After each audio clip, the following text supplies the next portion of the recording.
Last എന്റെ പോസ്റ്റിലിട്ട അതേ ചുവന്ന വെളിച്ചം നിങ്ങൾ കാണുന്നുണ്ട് അല്ലേ? ഈ ചുവന്ന വെളിച്ചത്തിന് പിന്നിൽ ആരാണ്, ആരുടെ കൈകളാണ് എന്ന് 1 2 3 പേർ എന്റെ അടുത്ത് ചോദിച്ചു. കുറെ പേരൊന്നും ഞാൻ പറയുന്നില്ല, 1 2 3 പേരുടെ അടുത്ത് ചോദിച്ചപ്പോൾ അപ്പോ ഞാൻ ഇവിടെ ഇൻട്രൊഡ്യൂസ് ചെയ്യാൻ പോകുന്നു. ഞാൻ കുറച്ച് നാളുകൾക്ക് മുന്നേ മേടിച്ച ഫ്ലിപ്കാർട്ടിൽ നിന്ന് ഒരു 200 പ്രൈസ് റേഞ്ചിൽ മേടിച്ച സാധനം കാണിച്ചുതരാം. അതാണ് ഈ കുഞ്ഞാണ്ടി സൺസെറ്റ് ലാമ്പ്. കണ്ടോ, ഇത് വളക്കുകയും തിരികെയും എന്ത് വേണമെങ്കിലും ചെയ്യാം. ഓക്കെ, അപ്പോൾ ഇതിന്റെ വർക്കിംഗ് എങ്ങനെ കാണിച്ചു തരാം. ലൈക്ക് ഇത് കണക്ട് ചെയ്യാനുള്ള സാധനമാണ്. ഇത് അങ്ങോട്ട് കണക്ട് ചെയ്യുക. ബാക്കിൽ ഇത് ഇങ്ങനെ മാറ്റുമ്പോൾ സ്വിച്ച് ഉണ്ട്. ഇത് അങ്ങോട്ട് കണക്ട് ചെയ്യുക. നിങ്ങൾ അന്ന് കണ്ടത് ചുമന്ന വെളിച്ചമാണെങ്കിൽ ഇപ്പോൾ ഇത് പച്ചയുണ്ട്, നീലയുണ്ട്, ചുവപ്പ്, വേറൊരു നീല, വയലറ്റ്, സൺസെറ്റ്.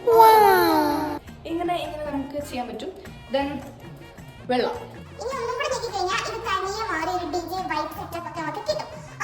അപ്പൊ ഈ സാധനം വേണ്ടവർക്ക് ഞാൻ ഡിസ്ക്രിപ്ഷൻ ബോക്സിൽ ലിങ്ക് കൊടുത്തിട്ടുണ്ട്. അപ്പൊ ഓക്കെ.